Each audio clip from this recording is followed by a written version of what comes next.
Cinema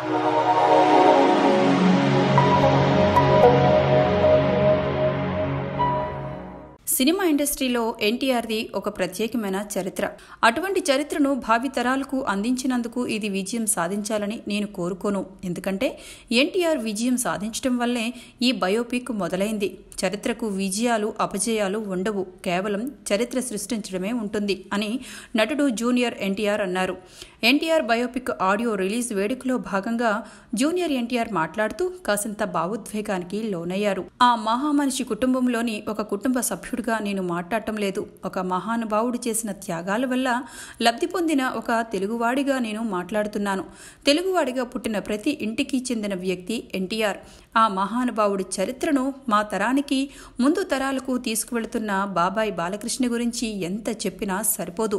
మా పిల్లలు తాతయ్య ఎన్టీఆర్ గురించి అడిగితే మా తాత గురించి మా తాతయ్య తీసిన చిత్రం ఉంది అని చూపిస్తా అంటూ భావోద్వేగం చెందారు. అయితే పక్కనే ఉన్న బాలయ్య జూనియర్ ఎన్టీఆర్ భుజం తట్టారు.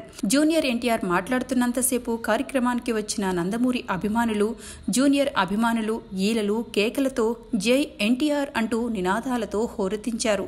Hi, this is Shamla. Please do subscribe 9 Roses Media. Please subscribe 9 Roses Media. Please subscribe 9 Roses Media. Please subscribe 9 Roses Media. ఈ 9 Roses ఛానల్ని లైక్ చేయండి, సబ్స్క్రైబ్ చేసుకోండి. Thank you so much.